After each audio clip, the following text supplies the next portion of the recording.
People, Smitty at the shop. Got my daughter's little Volvo C30 on the lift, doing some brake work to it. But right now we're going to focus on putting in that Elevate dual port compressor bypass valve to simplify that, a blow off valve. So we're going to give her a little bit of noise in between shifts there. It's something she's going to appreciate. Let's dig into this and see how difficult it is.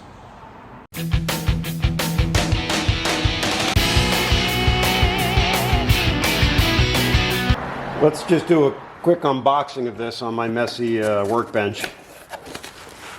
It's one of my projects for today, clean this disaster up. We have had a crazy heat wave here the last couple of weeks. And yeah, that's my story, I'm sticking to it. No energy left to clean the shop at the end of the day. This is the Elevate. It's certainly bubble wrapped plenty. We've got some stickers, some propaganda, and then we've got the box. And this is the dual port turbo compressor bypass valve, otherwise known as many of you know, Volvos do not have a traditional blow-off valve. But this is going to duplicate that. Look, people love the sound. I don't entirely get it. In fact, I was mocking my daughter. I made this video.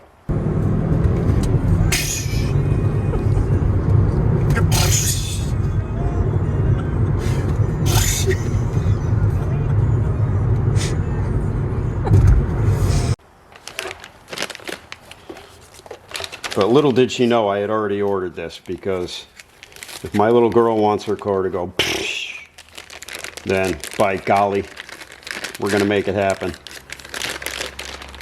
Nice looking piece here though. I'm just pulling it out of the bag here, taking a peek at it. The O-rings. Watch, because that one's loose there. Be careful when we put that in. I'll show you where this is going to go on the car, but I just wanted to show you the product. It looks like it's got adjustment, harder and softer for the dual port. Before we get too far away, I've watched a video on Elevate's website. It tells us what we need, extensions, ratchets, read the instructions thoroughly. And there it shows you taking the turbo control valve off.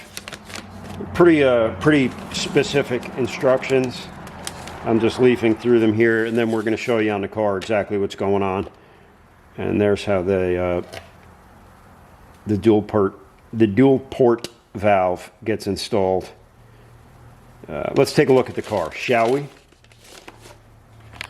right. Well, I've already got the passenger side tire off. You don't have to disassemble your brakes. I just happen to be painting the calipers, which is another video on the site. But if you look inside the passenger wheel well, just above the inner CV joint, you will see those three. Let me see if I can get you guys in there so you can see those three Allen bolts and that original valve. Let's get some light in there. It's right on the side of the turbo. I can see it. Can you guys? It's right behind that connector there. And if you look closely, you'll see the vacuum hose going to it, and then the three hex head bolts. It looks like the bottom hex head is going to be the challenging one. That's where the bracket for the CV axle is kind of in the way. We're going to see if we can't sneak that out. Some people say they disconnect the CV axle or that actual bracket. I'm going to see if I can get away without doing that. I'm going to start by clearing this. I'm going to start by clearing this electrical connector out of the way. Just see if I can get a little bit better look. There's a vacuum hose in the way, and then we're going to see how we're going to attack this. It's difficult for the camera to focus because it's trying to pick up on everything else, but now just loosened up that one. I'll slide this over.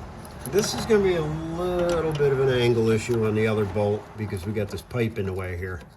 So I'm going to put the camera down again and see if we can just sneak the hex head on that. Let me take this one out. And what I did up with the bottom one is I loosened it up and just got a magnet and just worked it out there. All right, let me get these out and then I'll show you what we got going on. So the instructions do say specifically a ball end 5mm hex head. The ball end is crucial because you do have to get at those bolts at a slight angle, and that ball end will allow you to do that. I'm using a little tiny short throw ratchet, so it didn't take a lot of effort to loosen those bolts up.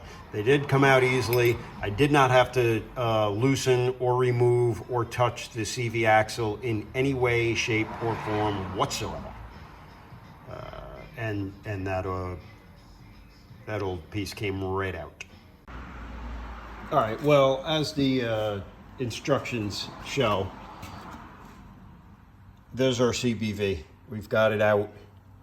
There's the spring that came with it. Basically, once those 3 screws were out of the cover, it came right out. It comes out with this, there's that bracket that holds the solenoid in, and that's what you're left with. So you got to make sure you have the bracket, the cover, the plunger, and a spring. Let me show you what it looks like on the car now that it's, there's your empty hole. Nice and clean. We got a little bit of schmutz by the top bolt hole. I'm going to clean that up and then we're going to install the new part. So one thing I do want to point out in the instructions, you know, this is, we're reading the instructions down and it says, you know, make sure the flat section faces the turbo inlet. And if you look at this picture, you would think, okay, turbo inlet is towards the front of the car. That's not the case. The turbo sits in the car like this. So in case you're not sure what your turbo inlet is, they're talking about where the air comes into the turbo, which in this car, this C30, it's facing up. So that's basically what it's going to look like when it's back in the car. So I just want to clarify that. It is not going to look like that. My God. There it is, tucked in there nicely. As you can see, I had to use the outward facing vacuum nipple, not the right angled one. And the reason being, that metal pipe right there. And let's talk about that metal pipe, because that metal pipe is not mentioned in the instructions. And just, you know, so the instructions, they're showing the turbo off the car.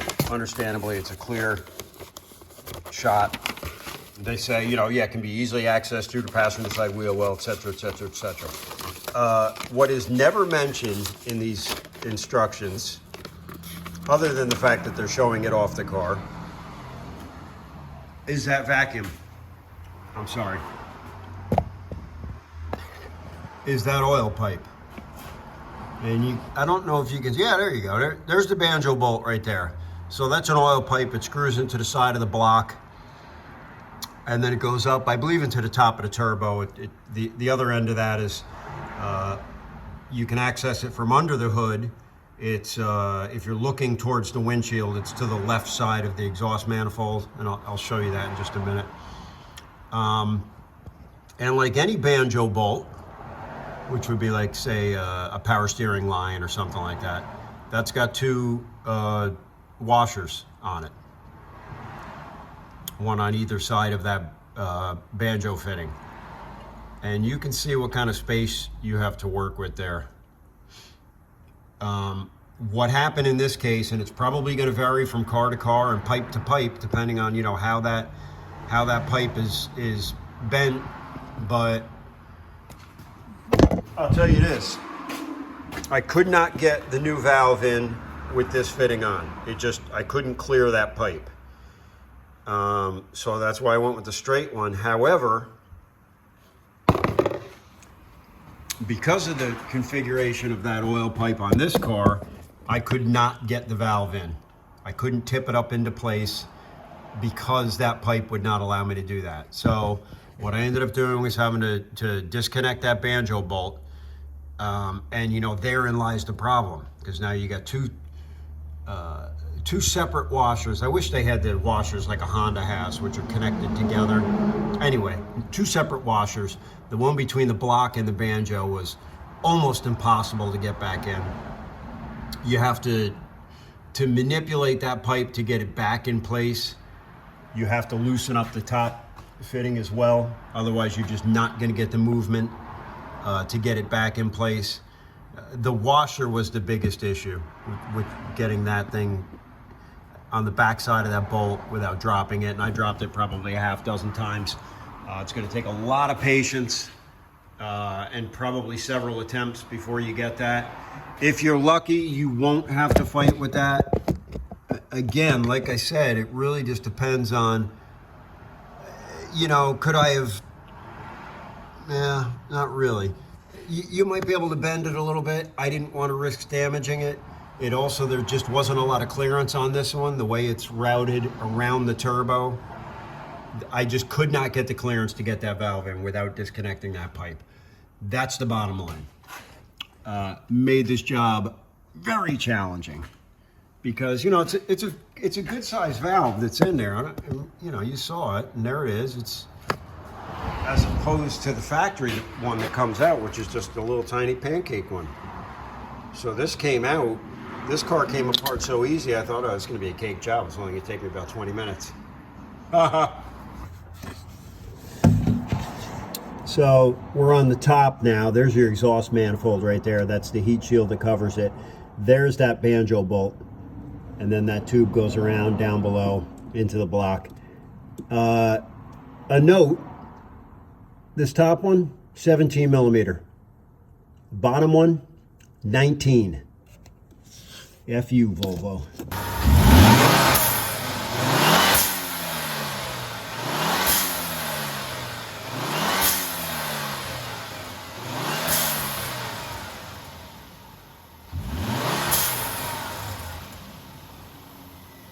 All right, well, look, the reality of it is it took a little over an hour, a little bit of aggravation.